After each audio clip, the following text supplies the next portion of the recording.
Don't waste your time in meaningless pursuits. Waste your time hanging out with us. Let's talk about it with Oz Guinness.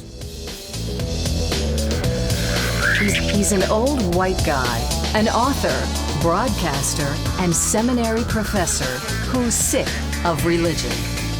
And he's brought friends. Please welcome Steve Brown, etc. And that's the name of the program, and we're so glad you're here. I'm Steve, the old white guy. When you're cramming for finals, Carpe Diem takes on brand new meaning. I just want you to know. And our resident megachurch pastor, Zach Van Dyke, is here. He's been enjoying these crisp, cool Florida mornings. Usually a brisk 88 degrees. Today, it is supposed to feel like 101. That's crazy. just wrong.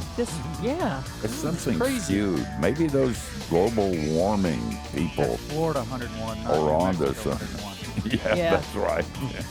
And then Matthew Porter is with us, and today is his birthday. Oh. Yeah.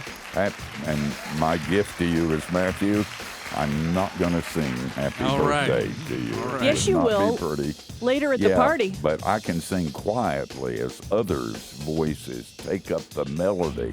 Oh, okay. And that works better. Trust me on that. Matthew is at the age where he's old enough to know better and too tired to do it, even if he didn't. True. And then our video director, John Myers, is in the tech bunker. John is a real Renaissance man. By Renaissance man, I of course mean that John's paintings stray away from religious works of art to embrace individualism and humanistic learning, while incorporating a scientific perspective of light and movement. What did you just say? I don't In my know. defense, I Somebody didn't think I wrote would it be for here me. when you tried to sell that joke. And our producer, Jinx, is working hard in the little glass booth. The only thing longer than Jinx's hair are these introductions. Dr. George Bingham is the president of Key Life. And George wants to remind you there may only be 2 months left in this decade, but that's plenty of time to give to Key Life. Time is money. And Kathy Wyatt is the soft feminine side of the program. Matthew said he couldn't think of a joke for you, Kathy. He was too preoccupied wondering what kind of cake you baked for him. I didn't bake him a cake. He asked for key lime pie. Excellent. That'll work for all Yeah. of us. I'll be there. So, yeah. So he's smart to say nice things. So we're cutting the show short. Our guest is Oz Guinness, and Oz, it's good to have you with us. We may cut it short because the thought of key lime pie is the only thing that would drag us away from this interview. Oz is an author and social critic. He completed his undergraduate degree at the University of London, Doctor of Philosophy and Social Sciences from Oriel College, Oxford. Oz has spoken at numerous major universities and at political and business conferences around the world. He's written or edited more than 30 books, and his latest, which I hold in my nicotine-stained fingers, is Carpe Diem, Seizing the Day, Discerning the Times. Oz, thanks for being with us. Steve, it's always a pleasure and a great deal of fun, too. Yeah, it really is. And we keep asking you to send beer, and you keep saying that's not your family. but we will accept money instead of beer if you want to. You know, I was reading. Fortunately, you keep having me back. I was reading your book this morning, and I want you to know the introduction. Kind of left me. I mean, I thought, I'm not reading any more of this. I don't need any more of this. You said all too soon it will be as if we had never been here at all. Now, that's comforting. For almost all but the tiniest handful of us, the day will come when there is no trace of us in the living memory of Earth. I'm reminded of a man who went into the general store and his friend Jimmy wasn't there. And he said to the manager, "Where's Jimmy?" And he said, "He's not here anymore." And the man said, "Well, who took his place?" And he said, "Jimmy didn't leave no place." Hello? You gotta start kind of negative, don't you? Or the good news isn't very good. Hello? Uh-oh. I Hello? think we lost him. Oh, no. Oh, no. Did you hear that? Are you there? Time ran out. Time is just All right, so so ring it back. limited. Let's ring it back. Let's do it. In the meantime. We need the little Jeopardy. He must have went and got music. key lime pie. Da-na-na-na. No, I heard him say hello twice. Yeah. Then we said time is limited. He's like, you know what? There we I don't go. have time for this. There's a lot Hello? of technical There we stuff go. going on around here. All right. I- Don't do that. Was it something we said, Oz? No, you were telling the joke about Jimmy, and I was suddenly cut off. Oh, no. I thought I had offended you. And I do that to a lot of people, No, and I I- do it quite often. Well, give him the I was punchline. waiting for the Yeah, he didn't waiting get the for punchline. The punchline was, and it's not even worth repeating, was who replaced Jimmy or who took his place? And the punchline was Jimmy didn't leave no place, which See? was kind of Crude. crude, but certainly more crude than anything you wrote. But it is profound, isn't it? You know, death kind of slaps us in the face, and we can't get away from it. Talk about that, and starting at that point, we'll talk about life, its importance, and why we need to grasp it. Well, the key thing is, life is short. How do we make the most of it? And I got the idea for the book. I read a book by an Australian philosopher on Carpe Diem, but he was an atheist, and at the end of the day, it basically boiled down to life is short, grab it while you can. And he didn't have any appreciation for the biblical view of time, which is so much richer. So I wanted to write one that compared the biblical, the Jewish and Christian view, with the Eastern view on one side, the cyclical view of time, and then the chronological view of time, the atheist view, the secularist view, that views time simply as a succession of moments and no more. And I think the biblical view of time is so deep and rich, it gives a completely different view of life. You're writing at a time when this book, and you have this kind of sense of what's happening in our culture, and you speak to it, and you've done that over and over and over again. It always surprises me that you write at exactly the right time about exactly the right subject. We are harried and pushed and trying to make our life count to get as much as we can before we leave. And we can do so much more with our smartphones and our computers and our professional life. You stand on the edge of that cliff and you shout, stop. Why? Well, we're obviously, the difference in our generation and, say, several centuries ago is that we're living in the world of fast life. The instant 24/7, 365 pressure of clock time, and it makes everything incredibly pressed. And if ever we need to rethink it through, we're also happen to be living historically in a great transition moment. So just as St. Augustine lived as Rome fell, so our privilege and responsibility is to live at a time when the West is in decline and America is deeply in trouble. And we've got to make sense of our historical time as well as clock time under the pressure of fast life. So it's an incredible moment. And I believe, Steve, that, with the foundations giving away, we've got to relay many of the biblical foundations. And one of them is simply the view of time and history. Why is it really worth acting into history if life is short and you can't achieve the huge things you would like to achieve? Why is it still worth it? And so on. Well, tell us why it is. I mean, don't just leave us hanging out there. Let's get to some bottom line stuff, and then we'll pursue some of the other areas. In fact, we're coming up on a break, aren't we? Pretty soon. So if you can give a short answer to a big question in about 15 seconds, we're willing to listen. And if not, we'll talk about it on the other side of the break.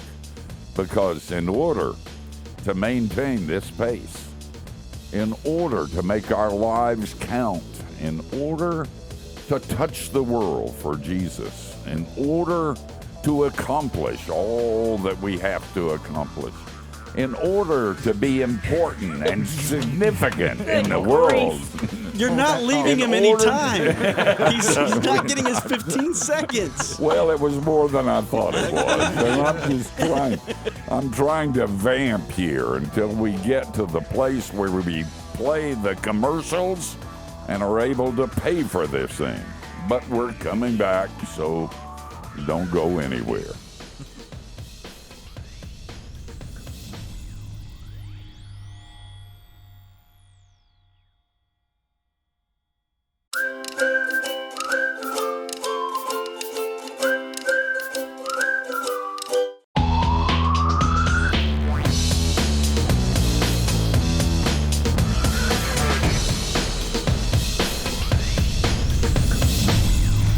Listening to Steve Brown, etc., and our guest is one of our favorite guests, Os Guinness, one of my favorite people. And he's written a book, and you got to get it because it is so right on and so right for our time. Carpe Diem, seizing the day, discerning the times. It would be a really great book for a small group study. Oz, what I enjoyed in your book, you had such a sensitivity to where pop culture is. You not only cited the idea of YOLO, an acronym for "You Only Live Once." You're so dialed in, you realize that phrase has already kind of had its day in the sun. It was kind of a very short-lived kind of thing, but it really does capture this kind of ethos of, hey, man, time is short, let's make it count. And everybody would be on board for that, but that's just kind of the beginning of the question, because you're like, well, what do you actually mean? How do you go about seizing the day? And then you really nailed it when you kind of listed out these, I guess, kind of categories of ways that people go about that. Like consumerism. There's a show called Parks and Rec, and there's a little meme from that show called Treat Yourself. So, okay, I seize the day by doing great stuff for myself. Or hedonism, familiar with that. Workaholism, mindfulness, whatever the new age silliness, or just irresponsibility. You're like, well, right. No, I've seen people seize the day through all of these different channels, and in my brain, you're like, well, maybe do we just find a balance of those, or what? How do we seize the day if it's not that? Well, one of my principles in thinking is always contrast is the mother of clarity, and when you look at the biblical answer in terms of its contrast with the East on one side and with the secularist atheist view on the other side, you really see how rich and deep it is. Of course, in the Eastern view, time is a wheel. It goes round and round and round and round and goes nowhere. And the East has no high view of history and no basis for science, let alone human fulfillment. And yet it does appeal to people because you can see the cyclical element in life.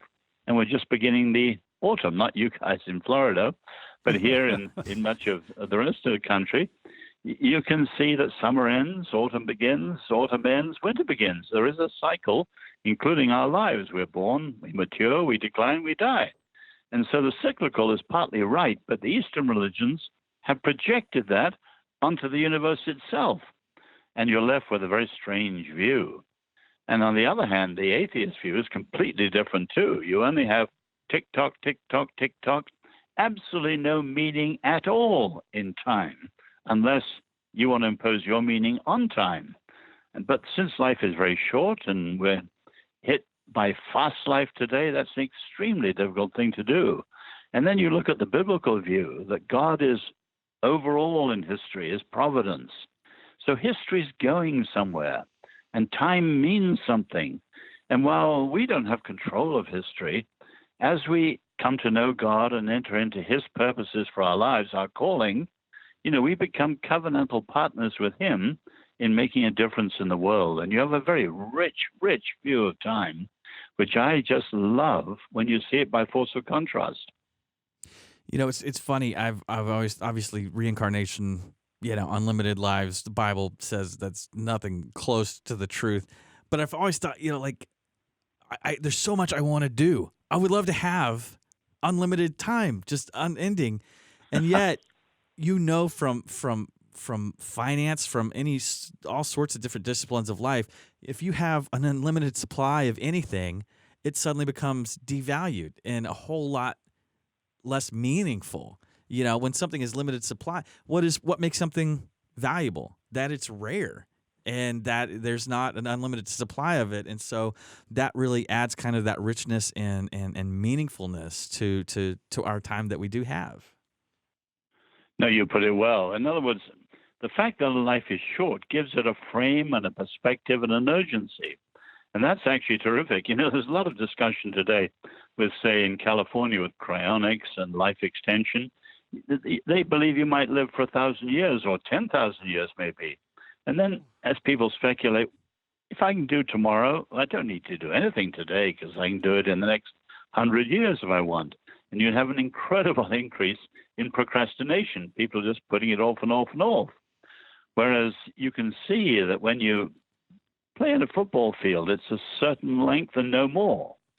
Or you have a card game, it's a certain type of thing you're tackling and no more. In other words, the fact that life is brief gives it a framework which gives it perspective and therefore urgency. And we need to know why it's worth trying to make the most of it. Camus said the only question, he was playing off Sisyphus, the only question is the question of whether or not I ought to commit suicide. And all of a sudden, that begins to clarify in your teaching on how the East views time and how the atheist views time and how God views time. It is a good question that Camus posed, isn't it? No, absolutely. In other words, Camus is not asking us to consider suicide.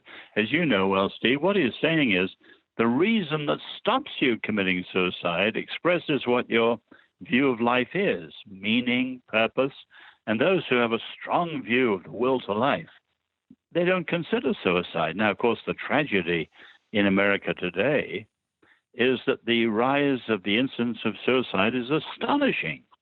And there are many reasons for it, including the opioid crisis, but you can see one of the reasons is the despair, the cynicism, the lack of a sense of the worthwhileness of life. So why not end it all? And that's absolutely tragic, whereas we as followers of Jesus, incredible purpose to life. And we don't have to achieve all our dreams. There's often a sense of incompleteness at the end of life. There's a river we won't cross and a mountain we won't have climbed. There's an incompleteness at the end of even the best of lives. Moses never got into the promised land and so on. But we know, as Hebrews 11 says, that while we act into history looking over the edge of history, God loves people like that who are living by faith with vision, and he's prepared a city for them. And so what's incomplete in this life has a fulfillment, in the world to come. So again, you can spin it out every way, but the biblical view of time excites me to the depths of my being because it's so rich by force of contrast. Yeah, well, and for Christians, I would think too, a big part of us seizing the day has to do with what we ultimately think this story is heading, right? Like, you've got some Christians who think the world's just going to burn up and we're going to go fly away to heaven one day, and that would affect a lot of the choices they make. But if we really believe God is redeeming all things, that Jesus came to make all things new, that would also kind of affect the way we live each day, right? No, absolutely. And the idea that where we're going gives strength to what we're doing now. What we're doing now, small though it sometimes may be, is a sign, a small sign of where we're going. And so again, there's faith and hope in all the actions we have. And under the Lord, because of the resurrection, nothing is ever futile. Oz Guinness is our guest. You don't want to miss a bit of this. Carpe Diem is the book, seizing the day, discerning the times. Stop for a moment, think about it, and then do it.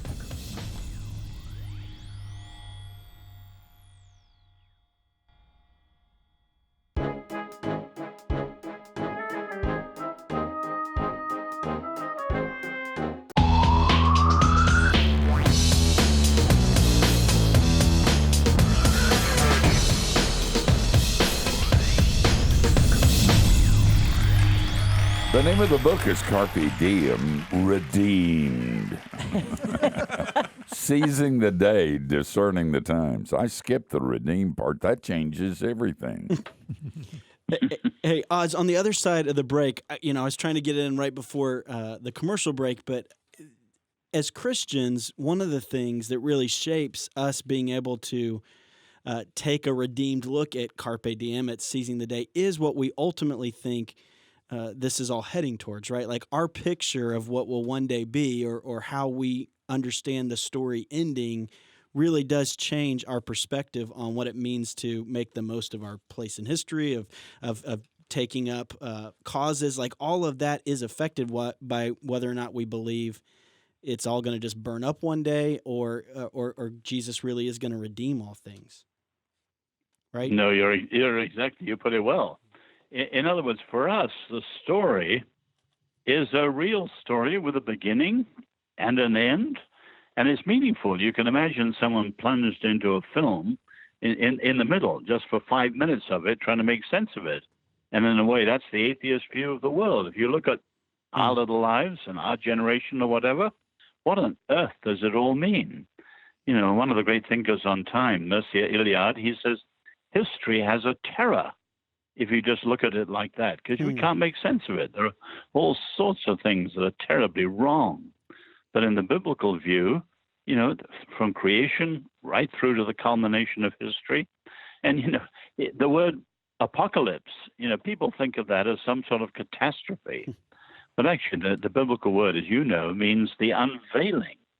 And so we can't make sense of a lot of life at the moment. But one day, at the end of time, the Lord will unveil and decode all the things that are mystery to us. And as people have often said, we're looking at life as if from the bottom of a carpet, where all you see is these ragged ends and chaos. And one day we'll see the pattern in the carpet as the Lord unveils it to us. And you have a rich biblical view of time. So we, in our small worlds, with a sense of calling each of us has, short life we have, we make the most of it, and then give it over to the Lord and trust Him. Oz, it seems like there's a danger possibly for believers, though, even though we have this biblical perspective of going, look, one day, heaven. In the meantime, I just have to slog through this existential horror show, just keep going. When in reality, the kingdom is here, the kingdom is now. We could be missing. We're not really seizing the day if we're just waiting for, one day. Have you found that to be true? Oh, no, of course. And we make the most. That's the whole notion of calling. We're called to live out the gifts that God has given us with faith, with obedience, and truly to make the most of it. And, the Jewish view of time as covenantal is that when we discover who the Lord is, and we come to know Him and then discover our callings, we are in some ways covenantal partners with Him in the restoration of the world. So the world as we see it is broken. It should have been otherwise. One day it will be otherwise. And in the meantime, we're doing our part as salt and light standing for peacemaking, standing for justice. And we're really making a difference here and now. So that's incredibly important. Oz, I was hearing a interview recently, and the person was making the point of more from a, I guess, generational standpoint. It seems like that while we have things that allow us to do things much more efficiently and supposedly save time, it seems like the younger generation is anxious to delay or defer growing up and sort of, perhaps from our perspective, wasting more time. They were talking about,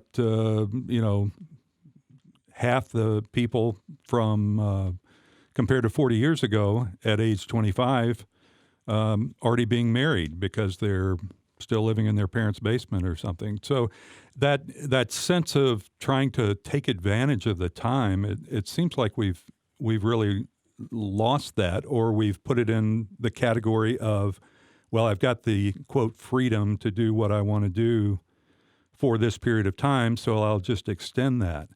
Can you react to where we are generationally, what the younger generation, in terms of a sense of time and also that sense of human freedom?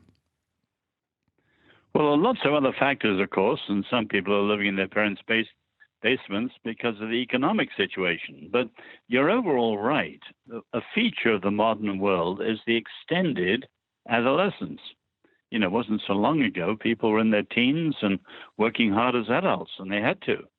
And now we can expand it with higher education and so on, and go right on, late 30s, 40s, and so on. And then you marry later, you have children later, et cetera, et cetera, et cetera.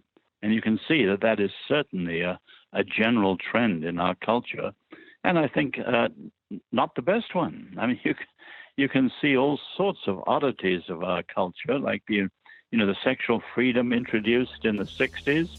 And one of the ironic consequences, people are having less sex than ever, and so on. And you can see we need to look at generationalism. The idea that every generation is distinctively different and so on, which is a myth. Each generation is actually a pulse beat in the overall story of humanity. And there needs to be that smooth transition and handing on from generation to generation. We're discussing how to seize the day. Make your life count.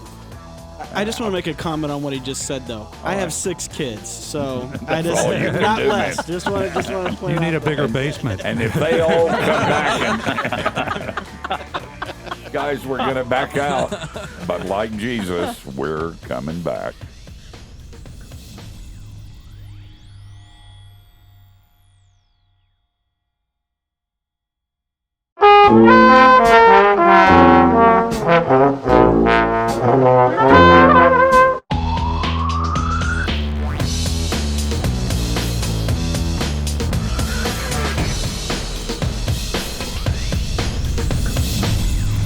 Our friend Oz Guinness has been with us during this time. You can find out more about him at ozguinness.com and follow him if you see him. Oz, you are on social media, aren't you? Not much. Excellent. That's the way to seize the day. Okay. Write that down. ozguinness.com. The Guinness is spelled like the beer. Just so you know. Before the break, I'd brought up, and it's kind of important to me. I think as you get old, you look back and you think of all the justice you could have stood for, all the truth you could have proclaimed but didn't, all of the ways you could have made an impact of your life, but you didn't make that impact. Tell me about a sovereign God who speaks, or at least the idea of a sovereign God who's over all of this, who'll make it work. Well, Steve, now you're putting your finger on a very important point. There are 2 wonderful biblical truths that change everything, because all of us screw things up at times. And all of us, even if we do our level best, it's relatively small in the grand scheme of things. But on the one hand, you have providence, God's sovereign control over everything. Solzhenitsyn says in his life, every time he went off the track, the hand of the Lord put him back on again. And thank God for his providence over history, so that his sovereignty rules over everything. But the other truth that's equally wonderful is forgiveness. Our Lord is compassionate and merciful and forgiving. So people say that there's an asymmetry between the past and the future. The past is sealed and the future is open. That's not actually true, because when we screw things up, we can truly be forgiven. And the burden of what we screwed up in the past is cut off, and the future is opened up in a new way. And I think that double thing of God's providence over everything, and then his wonderful forgiveness, which gives us a second chance, makes a completely different view of history again. What we're talking about here reminds me, Oz, of a quote I saw attributed to J.M. Barrie, author of Peter Pan. And I first came across this in college, and I have a very different perspective of it now. He says, "The life of every man is a diary in which he means to write one story and writes another, and his humblest hour is when he compares the volume as it is with what he vowed to make it." Now, when I was in college, I thought that was this bracing, exhilarating quote, and now as a newly minted 44-year-old, I would like to punch J.M. Barrie in the face, because you know what? No, it didn't turn out the way I thought. But you know what? God is sovereign, and I have a feeling it's kind of all coming together in his way of bringing it all together. So yes, maybe the volume is different, but that's not the end of the world. There's good stuff there. By the way, in this book, one of the good things about this book, and you made a quote and a quote from it, is there are pages of quotes that will blow your mind at the beginning of this book. In fact, you can take one a day, put a scripture verse with it, and make your devotions and get double your money for the book that you bought. No, you're right. And I wondered about leaving them there, and I showed it to someone, a friend, and he said, well, look, you have the whole philosophy of life you can see in those quotations. Some are deep, some are wrong, some are funny, but they all make you think of people wrestling with this extraordinary thing of the shortness of time. You know, the bits I didn't put in the book. I mean, I love, David Brooks's idea, the difference between our eulogy self and our resume self. And I wish I'd put in the story of Alfred Nobel. You may remember the Gunpowder King in 1888. He suddenly read his own obituary. The paper got it wrong. It was actually his brother Ludwig who died, but they described him. The Gunpowder King is dead, the man who made a fortune knowing how to kill people faster than ever before. And he was horrified. This is what the world would think of him. And he changed in the last years of his life and left more than 90% of his money to things like the Nobel Prizes. And I think it's useful for all of us to really take stock of where we are and what it is we're really doing. But here, even in a book, and your book is challenging, it really calls us to be aware and sensitive to what God is doing in the world and in our lives, all of which I agree with it. But you're not saying I got a bunch of new rules for you to follow, and if you do it, your life you'll seize the day. That's not what you're saying, is it? Not at all. Not at all. Obedience and faith are never like that. But for example, of the three things I mentioned, the second is discerning the times. And many people have no sense of that biblical view of generation, day, hour, moment. For such a time as this, or our Lord weeping over Jerusalem because they missed God's moment when it came. And clearly, we are challenged to have a sense of, where we are and making the most of it and responding with faith in it. And many people just live their lives half asleep, just moving along through the days as they're presented. And they're missing out on some of the greatness of it all. I don't for a minute believe that we have the modern world by the short hair and we know exactly where things are going. And there's a huge danger in the sort of rationalistic punditry of people who pretend they know the future, which is nonsense. The future will always be different because God is sovereign and humans are free. But I think we need, as in the church, to have a much, much stronger view of the hour in which we're living and the challenges of living in it. Oh, so good. And, you know, we've got one more minute, Oz, and there are 1,000 things that we could have asked, and maybe 1,000 things you wish you could have said. So you got a minute. Leave us with a profound thought No pressure. before we land this plane. No pressure. Well, let me just mention something I mentioned towards the end of the book. You know, what comes up first in Reinhold Niebuhr. Many Christians are discouraged today. And one of the biblical reminders is that the end is not the end. In other words, there's two types of end in the Bible. You have end as finis, full stop, conclusion, death, and so on. But you also have end as telos, the Greek word, objective, culmination, purpose, and so on.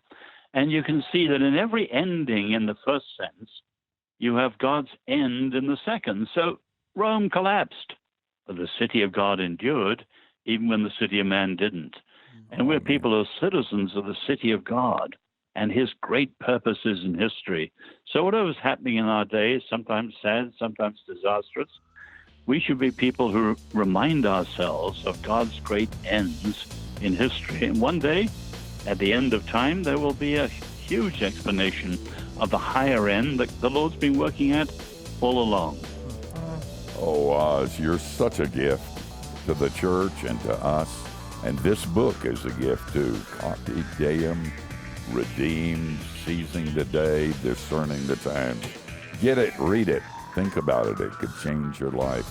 Oz, thanks for being with us. Steve, it's always fun and always a privilege. And folks, we're going to be back and tell you who we're going to do it unto next week. So don't go anyplace.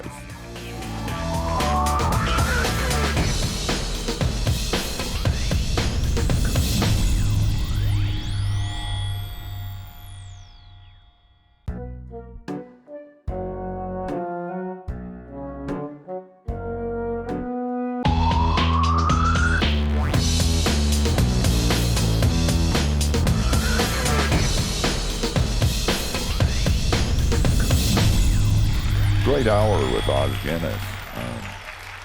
He really is in touch in ways that are kind of surprising for a scholar like Oz, and he writes good books, and this is a good one too. It's kind of, my life verse is from Ecclesiastes: "Whatever your hand finds to do, do it with all your might." And I've lived by that my whole life. But it also has a provision built in, which is New Testament. And that is, I'm loved, and in that love, there's a sensitivity. And so often, what I do when my hand finds a place to do it is really about Jesus. It's really about truth and justice and caring and love and compassion. And so that's what Oz is saying. Don't make a new set of rules. Love Jesus and then go out and mingle. The world is run by people who show, and the more that Christians show, and they buy into what Oz was talking about in this hour, the bigger difference we'll make, and we won't even know that we're making it, and we won't even get credit for it. So, good hour, good thoughts from Oz Guinness. And I'm assuming that next week will be just as deep and profound and important, because you are, what are you taking notes on what I said or what? No, I never take notes on Well, I know you are. You're just not paying attention. No, I am. You know Drawing what? up I a was key line no, plan. no. I was getting ready to say that next week we're going to have, which is really, we've actually had him on before, but it's a pretty big deal. Followed by, coming on the heels of Oz, which is a big deal. N.T. Wright, who has a new book out called History and Eschatology: Jesus and the Promise of Natural Theology. And I looked at that title and I went through it and I thought, good grief, this is so far above me. I have no earthly idea what this is. And then I went to the back and I looked at all the pages that were notes and bibliography and referring back and all this kind of stuff. And when you have 52 pages in a book that's all notes and bibliography, yeah, guys, you're on your own That's next week. awesome. I might wait for the movie. Yeah, there you go. Listen, if you've heard him before, of course, we have to bring in Reggie Kidd to deal with the controversy after we have him, but he's a delightful guy. He He's is. fun to talk to, and he gets the fodder down low. So people sitting at this table and in the little glass booth and behind the video cameras, we can all get it. So join us next week, same time, same place. Between now and then, don't do anything we wouldn't do. And that gives you a wide, wide berth.